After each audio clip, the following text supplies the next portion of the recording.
What's up, everybody? Welcome back to another episode of the Morello Show, episode number 2. I'm Kyle Morello, your host, and with me today, another good friend of mine, Brooklyn Vaughan. Brooklyn, how you doing? I'm doing great, Kyle. I'm so thrilled for you to start this podcast. This is like your mantra. Like this is exactly what the people have been waiting for. Oh, We thank you. needed the Morello Show, so I'm honored to be here, honestly. If the people ask for the Morello Show, I give them the Morello Show. You got I'm a it. man of the people. Man of the people. But today, a little more serious topic, so no hat.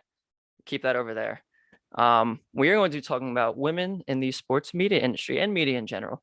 Obviously, it's been a very, very big topic, especially the last few months. We've had some unfortunate, not even unfortunate, just terrible, terrible things happen, especially in Major League Baseball. You talk about the Jared Porter stuff with former Mets general manager, Mickey Callaway and his stuff, which we'll get into, former Mets manager. Not great. Not have to do with my Mets though at all. It's definitely an industry-wide thing. So Brooklyn, tell me like real quick, like what was your reaction when you first heard like those incidents and other ones that have happened recently too? Like what did you think as like someone who's trying to make them a name for themselves in the sports industry as a female? What did you react to that? I mean, it's hard because you're told when you start to pursue a career in this industry, hey, you're gonna face a lot of pushback, a lot of kickback from your male counterparts.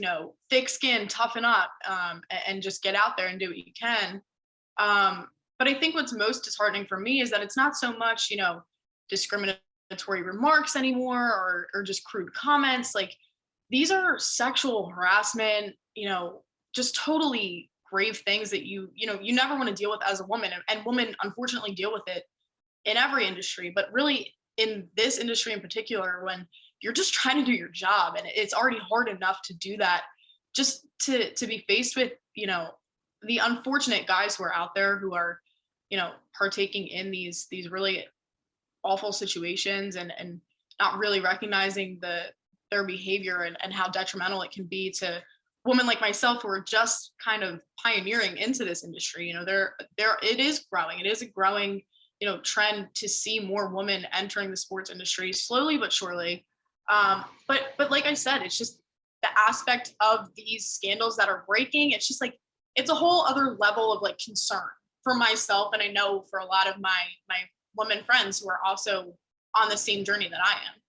Yeah, it's definitely, I feel like, especially nowadays with social media and the technology that we're in now, it's crazy because, I think like female reporters of like the past, like they had to deal with a lot, obviously, and some of them are pioneers and have paved the way for people like you.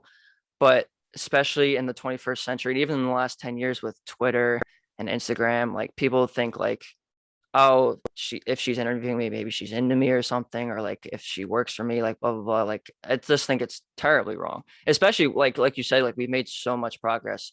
Like Doris Burke is one of the lead NBA reporters, and she's the best. Like you talk about people like Kristen Ledlow and other people like that. Like we've made great progress, but I also feel like right now we may be taking a step back too, which is unfortunate. Yeah, no, and it's so true because you really do start to see women emerging, beyond the role of the traditional sideline reporter. Still, there's so much ground to make up in the box when it comes to play-by-play and color and analyst roles. But you're right, it kind of puts like a black eye, and it's just like, you read these stories, you hear from these women who are brave enough to even come out and kind of push their narrative against people who are in such powerful executive positions that I can't even imagine being in their footsteps. And then it really makes you think like I have a pretty good shot of being in their footsteps one day, and unfortunately it's a whole other aspect that I need to prepare myself for, and how can I combat it and how can I be aware of it before I really even get into this super professionally, because I'm already in a professional atmosphere. And I've been really lucky to work with guys who respect me and in terms of, my colleagues, my coworkers, everyone in the studio, the shows that I've been involved in, the productions that I've been involved in. I really have nothing but great things to say about all of those guys. They've been great allies, and they've really looked out for me. But there are things like this out there, and it's you're right. We're moving forward, but at the same time, it's like we need to make sure that this doesn't set us back any further. Exactly. And I mean, even talking about like Kim Aang, who is recently named the Miami Marlins general manager, like that's a huge step. She's been trying to get a general manager job for like at least 30 years. She helped the Yeah. Yankees win 3 straight in the late 90s, early 2000s. Like, that's someone who should have been in a position of power as an executive in baseball long ago, and she's just getting her foot in the door now. Like, and you're just seeing like these first female announcer for a play-by-play. I think the Rockies had someone a few years ago, and maybe she's still there. I have to brush up on that. But like, there's people who are finally breaking down doors. But I feel like we're in 2021. Like, shouldn't these doors have been broken down already? Yeah, and you would think that. And I think that, like I said, there still is so much room to be made for improvement in those front office roles, in the box, when it comes to play-by-play and color commentator. Like I said, it's more traditional to see women filling those sideline reporter roles, putting really a face to their image in a broadcast or in a production. But Kim Aang is she I will never forget the day I saw that headline and I was like, finally, like it. And a lot of people compare it to the Jackie Robinson breakthrough. It's a whole nother. It's history. It is. It's historic, and you see it too with having the first woman to referee in a Super Bowl this past year. You have women on coaching staffs of these Super Bowl teams in a full-time position, doing exactly what the man has always done before them. And it's still like optimistic for all of us to really see these women doing these things.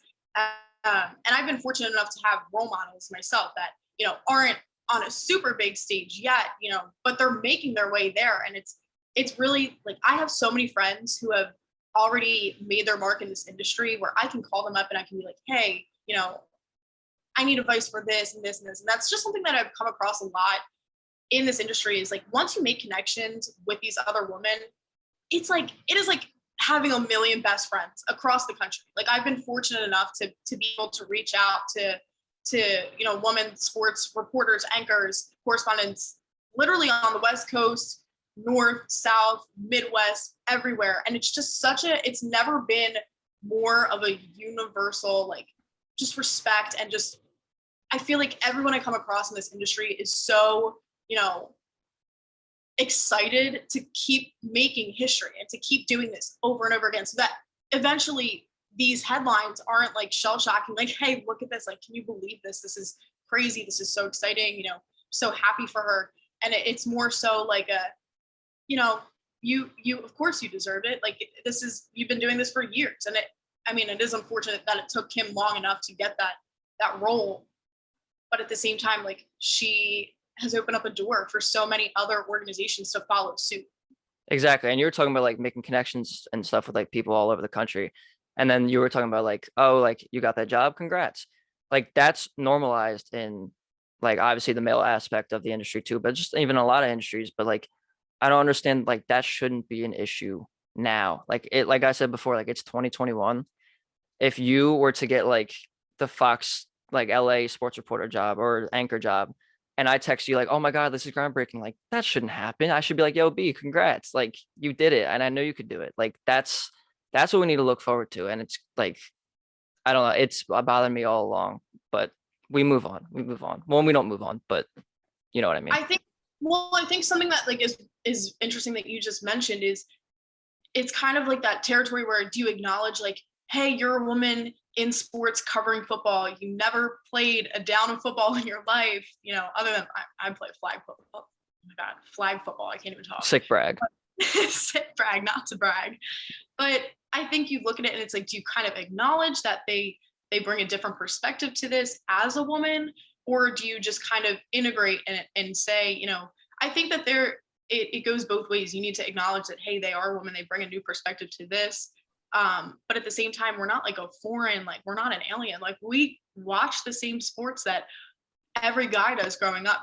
We have dads, uncles, grandparents, brothers who, we sit on the couch. That's how I have been around sports my whole life. My dad coached baseball. My brothers played football.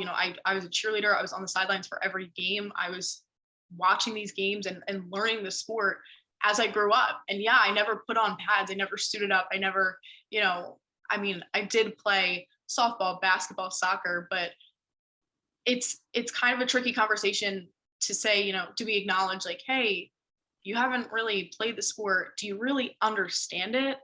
And I think that that's kind of like the the only reason why that is still a little uncomfortable for guys these days to kind of address like the surplus of women who are now brave enough to get into this industry and actually chase the dreams that, I do myself. Right. And here's the thing I was gonna say too, like it's not like information and stats and like watching games is discriminatory towards a gender. Like you said that your dad coached like growing up and he taught you everything, and your uncles too. Like my dad taught me about the Mets and the Jets, and like he coached me in baseball and basketball. Like it's the same thing. Literally, we're two different people. Yes, we're two different genders, but like we're the same age and we both retain information the same way, and we both want something in the sports industry. There's no like reason why I should be perceived as having more knowledge than you. You know what I mean? And that goes for guys versus girls or men versus women everywhere in the country. I just don't understand why that's an issue. Yeah, I mean, and I think a lot of the issues now aren't so much audience based. I think people tune in and they're excited to see people, young girls who can say, hey, that's someone like me, that's someone I can relate to. Look at her, you know, bringing us this broadcast, making this experience so much more exciting because they can relate to it. They can relate to seeing someone like that in a position. They can be like, hey, that's something that I would love to do. Let me follow suit. I know that's how I got into it. I loved sports. I knew that I always wanted to be a storyteller. That's why I have a journalism degree that I'm pursuing.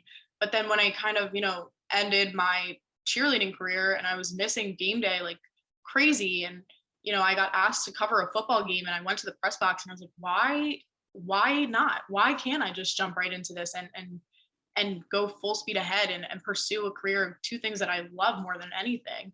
And I think that that's really exciting. But again, to go back to my point, I don't think it's so much pushback from audience and like society now. I think a lot of things that we're seeing, a lot of issues are internal, like these scandals that are breaking in the organizations. But I know personally for me too, like athletes themselves, it's still a little foreign for guys to, when covering guys sports, like male sports, especially at the college level, I think it's there's a weird disconnect, like are not so much questioning my authority, but my intentions of doing this as a career. And I think that that's probably my biggest concern. And I feel like a lot of women my age and younger, just now getting into the industry, can relate to that, but it's more so within their actual job, like athletes, team organizations, like we're seeing in the scandals now. It's more so internal business and day-to-day operations instead of, just some grumpy fan watching from behind their screen, like, get this woman off my screen. That's Right. something that I know I can brush off and I can ignore and I can turn a shoulder to and be just not let it get to me. But these scandals and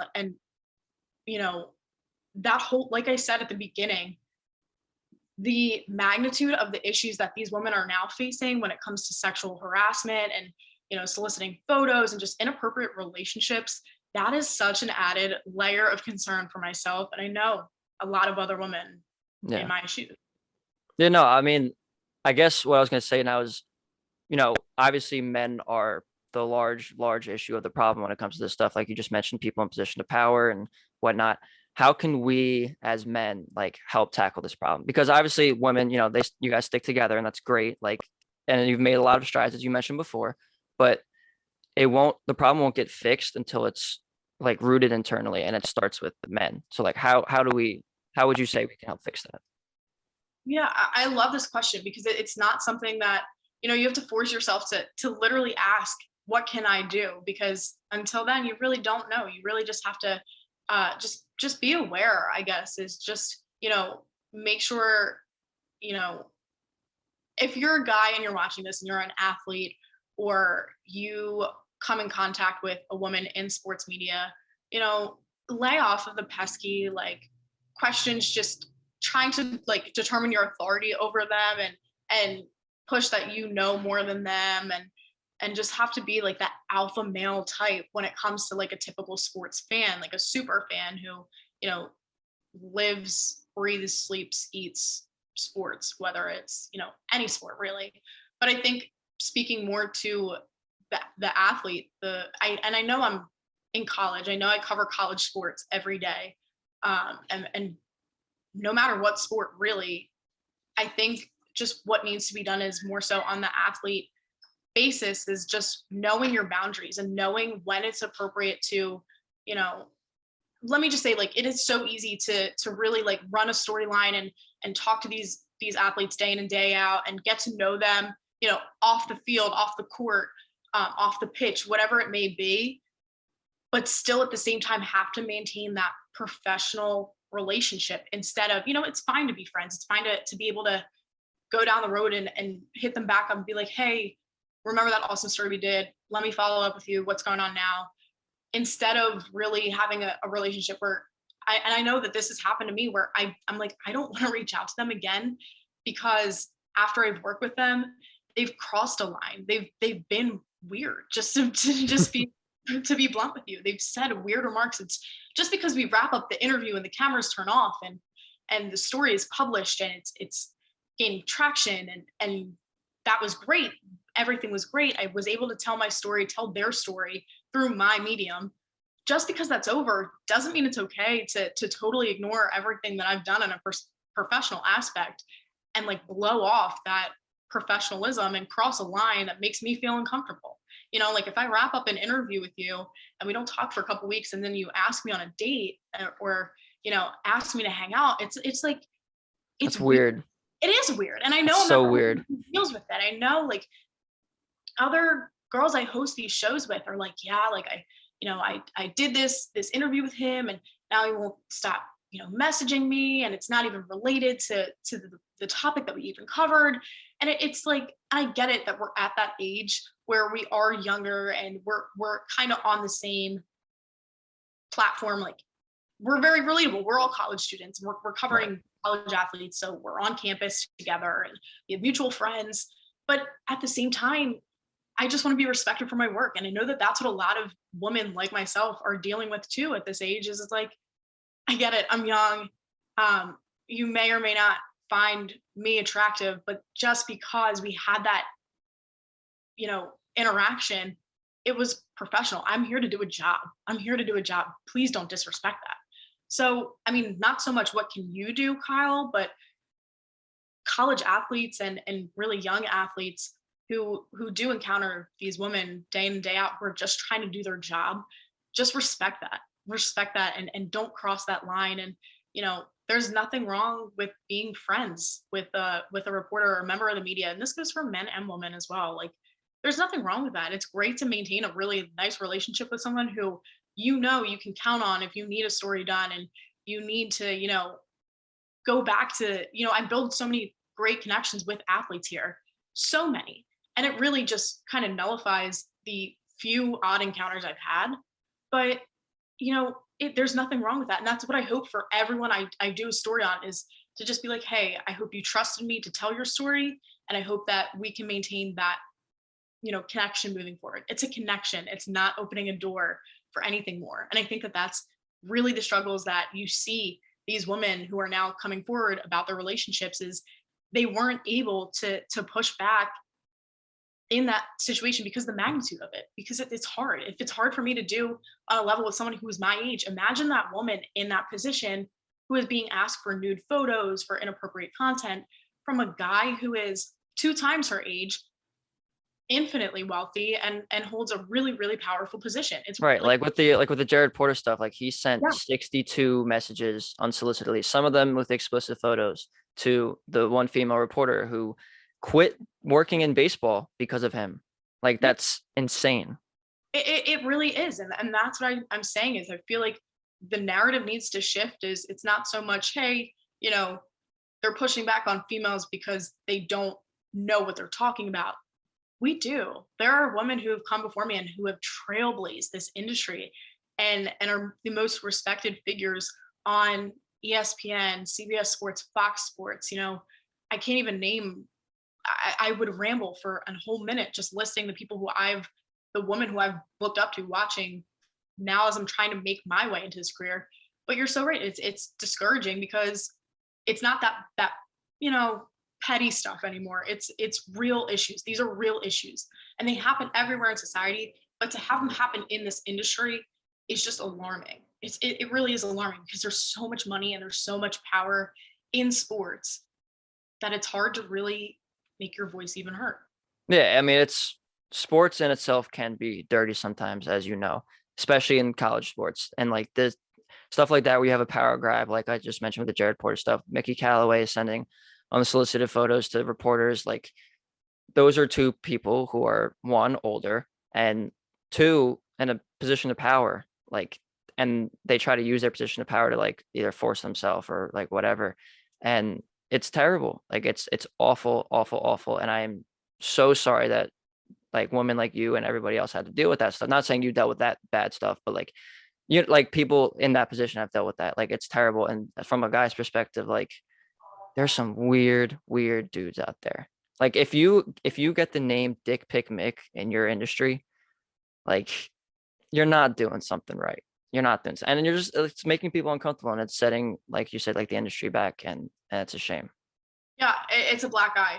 But like I said, there really is so much to look forward to as somebody in my position who is just now getting started in this industry. Like I have, again, so many women. I feel like we just created a band of just such a great support system. I'm involved in the Association for Women in Sports Media, and then here at Temple, we actually started a chapter very similar to the mission statement of AWSM. It's more, we can't really join that nationwide organization yet, just because they haven't been able to really welcome any new branches.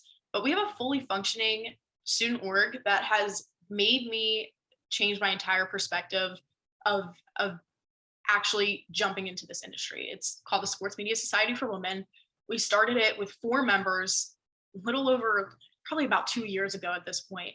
And there was 4 of us, and we just sat in a room and we were like, there are women now at Temple at our school who are trying to get involved in these student run, media organizations, trying to get internships in this industry. How can we support each other, and how can we just, get together and talk about our stories, and talk about, and just really like form kind of an alliance. And in the 2 years that this organization has been in existence, we've grown to over 50 members. There are Damn, over 50 members. It is that's incredible. it is. And it really, like that alone has really made me feel like we are not alone. We're all trying to do this together. We're all trying to continue making history and progress forward, industry wide. And it's every aspect of sports media. It's production, photography, videography, front office stuff. Even we have econ majors, we have business majors who come in, marketing majors who are like, I want a career in sports. I need the support of you guys, and I need to hear from. We bring in the most amazing guest speakers. Women I've grown up watching, Jamie Apodi, Christian Rogers, like local Philly sports media icons. And they have come in, and the common theme of everybody who comes into these meetings and speaks with us and is like so graciously sharing their time with us, because obviously, as we both know, running in the media industry, there's really not a lot of downtime. Not a lot There's deadlines you got to meet. there's There's deadlines. deadlines. There's deadlines, and it's hard to really take the time and be able to reflect. But our guest speakers, the common theme among all of them is just, you guys have no idea how lucky you even are to have this group. If I had this group in college, or if I had this when I was your age, I would have felt so much better about entering this industry. And just to know that I'm just getting started, and these women like myself are just getting started, and to already be establishing that, we have the support system and it will never dissipate. Like members have graduated and gone on and accepted their first jobs, and we still stay in touch. I know I can send my reel to so many different women who are in sports media, like I said in the beginning, around the country, and have such great advice and such great, whether it's just to have a conversation or it's professional, hey, help me out, how can I get this job, this internship.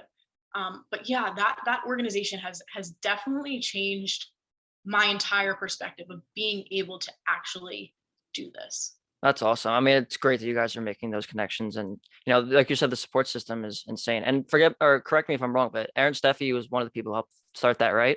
Absolutely. Yep. Awesome. Aaron Steffi, for those of you who don't know. So me and Brooklyn worked together at Al Sports Update at Temple for 2 years. Phenomenal. Love it. Trust the fine. But Aaron Steffi was my mentor. Like she got me into producing.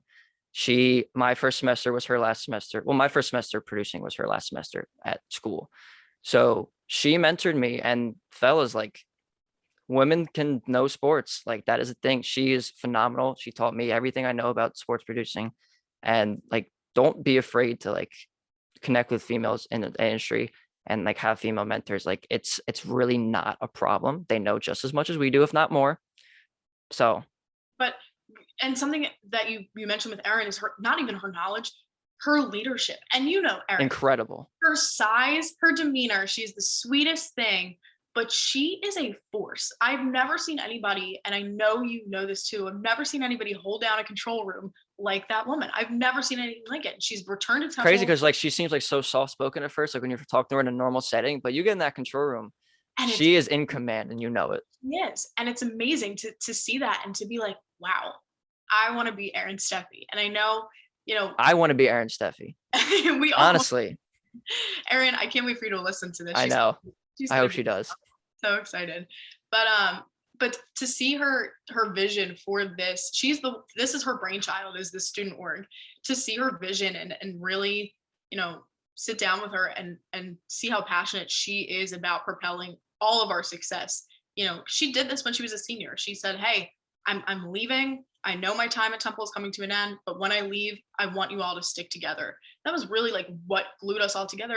And we were like, Erin, we're all in. We're all in. And we sat there with 4 members, and then we grew to 15. And now, you know, we're at 50, and we have an amazing, you know, e-board who Brenna. I know Brenna's awesome too.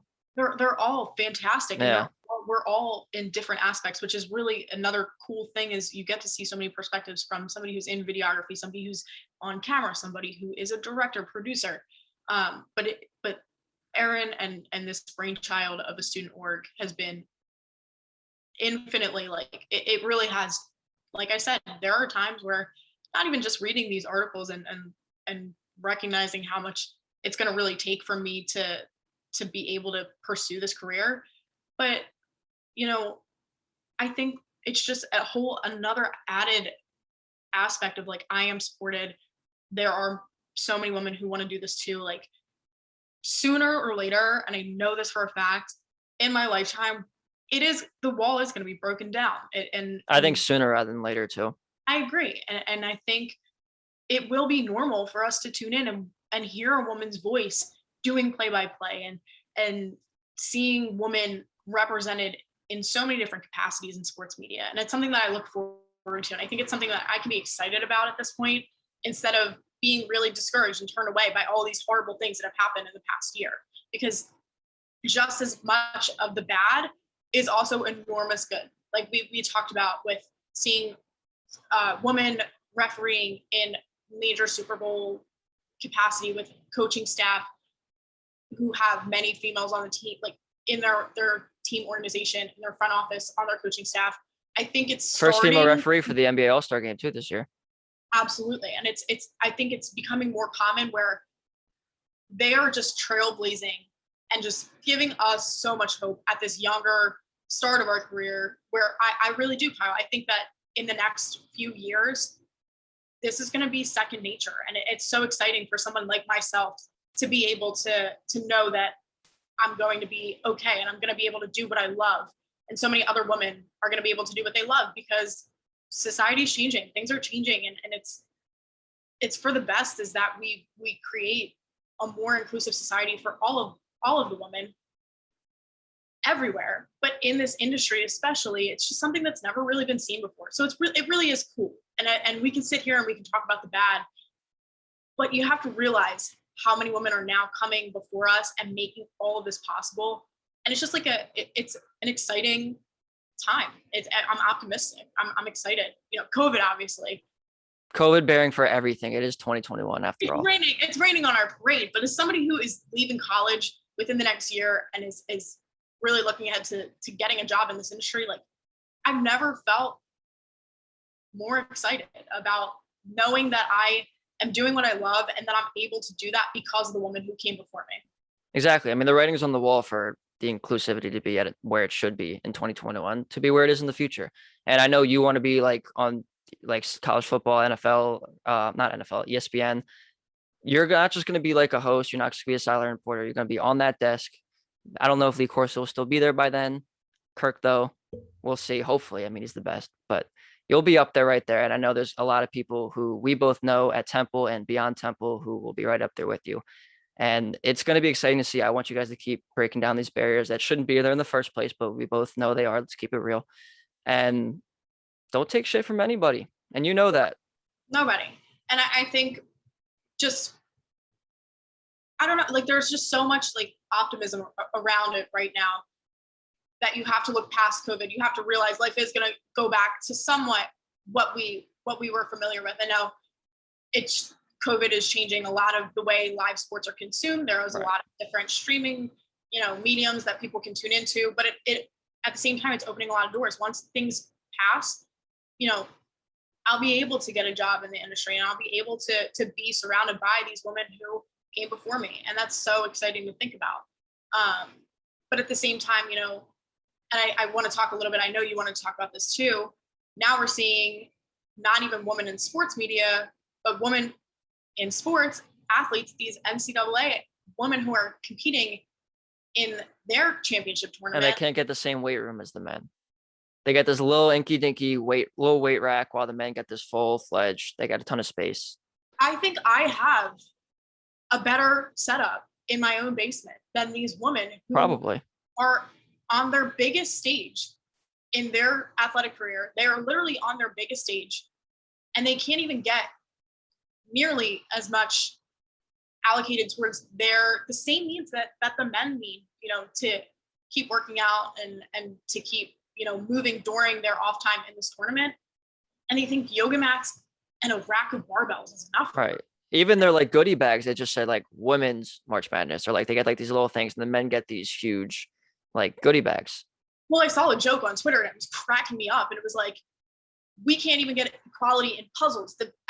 NCAA put a puzzle in. Did you see this? I don't think I saw the puzzle. No. They put a puzzle in each swag bag, and the men's puzzle is 500 pieces and the women's 150. And I'm like, it is so like overlooked, and it's like, oh my God. You really have to laugh at that point, because it's like, what are we doing? What are we doing here? What does that even mean? But all jokes aside, it's hard for girls to look up to this and wonder, when is it going to change? When? But like I said, these conversations are now being had that haven't historically been had, and it is coming to forefront. It's on national news, nightly news. It's all over social media. These young women, Sedona, making that TikTok that got a huge following and absolutely blew up, and that's what caught the initial attention of the NCAA. But they shouldn't have to bully the NCAA to have a normal weight room and prize pack for making the tournament. They shouldn't, but thanks to her coming forward and other females sharing their experience at this tournament, the whole world is watching now, and it's up to the NCAA to really figure it out, like to get it together and to make sure that this doesn't happen again. And moving forward, I hope it doesn't, but I think that unfortunately things like this need to happen so that we do progress and we do move in a direction that's a lot more inclusive and equal.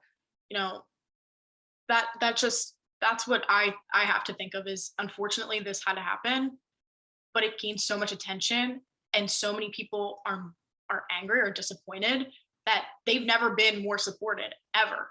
And it's true. It's like, it's a shame, absolute shame that it happened. But like you said, maybe it did need to happen to show the light to everybody. Like, hey, this mistreatment is not just the NCAA tournament.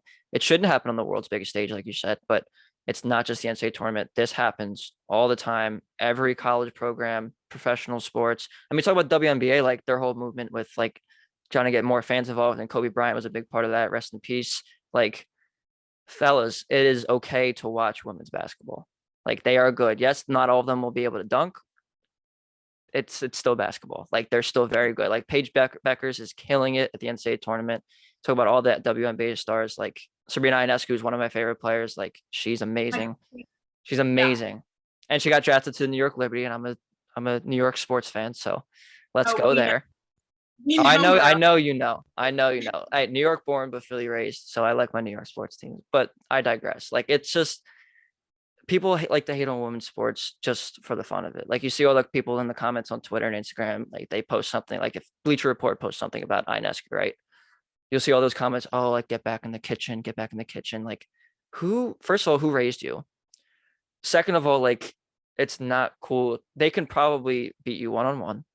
Like, for second of all, like, it's so disgusting to see. But that goes back to my comments from earlier on. It's those things, those are the things that we can turn turn our head and just try and ignore. Yeah, like words do hurt, and there's nothing wrong with clapping back or speaking out on, somebody who insults you verbally. But, you know, the more and more we let these things slide, the more and more it's acceptable to sweep more concerning things under the rug, like all of these allegations, the Mickey situation, just the whole other aspect of intrusive, harmful, backlash against women in sports. People hate just to hate. Yeah, and it's like, grow up. It's 2021. If you're watching this and you're listening to this conversation and you need to take anything out of it, it's, step back and ask yourself why. What is the point in really even pushing back anymore? Like, women are here. Women in sports are here. Women in sports media are here. We're not going anywhere, and we're doing a hell of a job. And just ask yourself, what is the benefit of even pushing back towards this anymore? We are just as passionate. And I speak for everyone in my shoes, and I know I can speak for the female athletes, the women athletes who are just as passionate, and this is their whole life too. And it's finally now, I think we're reaching that turning point where people can say, this is the norm. This is, this is how things should be. This is how it exactly. I was about to say this is how it should be. Get used to it, because women in the sports industry are here to stay for as long as time. So Absolutely. don't worry about that. Real quick before you go, how's your bracket doing? Okay, the Illinois loss. I mean, it crushed me. I picked them to win. As if you saw in the episode of the Morello Show, episode 1 with Copestick, I picked them, and they failed me. They failed a lot of people, but now so it's funny you bring this up, because I never really root for anyone in March Madness. I grew up in a house where my dad went to St. Joe's, but he still is like, root for the home team, Villanova all the way. I grew up watching Villanova basketball, so it's cool to see their success, especially without Colin Gillespie, and a lot of people were banking on that upset early on. But last night, the Rutgers game was absolutely crazy. And I have friends who cheer at Rutgers, and I was like, listen, I'm hopping on this Rutgers bandwagon. Like, this is it. This is a team I'm rooting for from here on out. If Illinois wants to destroy my bracket, and especially because they're like somewhat local. Somewhat the local. Philly, yeah. Last night, and somebody was like, that's even further away from Villanova, like significantly. It's closer to New York, but yeah. No, it's a tri-state area. Like, yeah. It's local enough. But anyway, I was really rooting on them. That was a tough game to watch. And you have to root for the AAC team too. So of course. Really, I really wasn't too upset. But I got so into that game last night, and I was like, did not expect that ending. I texted my dad right away. I was like, I guess I didn't either. All eyes are on Villanova. If we're going local now, I guess Rutgers isn't cutting it for me anymore. No. But yeah, my bracket is not great. Not great. And I did talk pretty heavy on it early on. That happens. But it happens to all of us. We'll get them next year. We'll get them next year. And as long as there's no pandemic. Oh my God, I hope not. That's what we said last year. At least we got a tournament this year, and it's been great so far. So things are getting back. Things are getting back slowly but surely. And it feels good. Like I said, all the bad in the world right now, you have to think we're getting closer. I got vaccinated yesterday. Let's go. Things are looking up. So I really can't wait to get back into the press box come the fall, cover football again, and hopefully get back into post-game interviews and stuff. That's a huge aspect that I missed out on this year. Yeah. But things are looking up. We're feeling good. We're feeling good. We're getting there. We're entering the better part of the last couple of years. So I'm excited. I'm very excited. I'm excited. Morello, I'm excited to tune into your podcast. And I've been saying for a while that I wanted to start my own. I haven't gotten to yet because this online school is crazy. I'm but sure. I can't express enough how excited we are for you to start up this podcast and to hear you facilitating these conversations, and just it means a lot to even address this with you today, and I really hope that people are able to take away that, yeah, these issues are happening, but we're ready to keep moving forward, and we're ready to make a more inclusive world in the world of sports, college sports, sports media, everywhere. So thank you for letting me share my story, shed some light on this, and Yeah. hopefully, there's a lot to look forward to moving forward.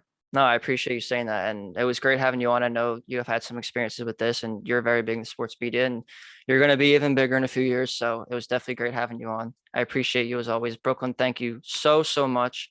And thank you all for tuning in to episode 2 of the Morello Show. It was a good conversation. Next week, Chris the Steely Man, my friend from Mets Twitter, is going to come on. We got opening day around the corner. We're going to talk some Mets baseball. You know how I feel about that. So, Wait. yes. All right. Well, thank you guys for tuning in again. We'll see you next week.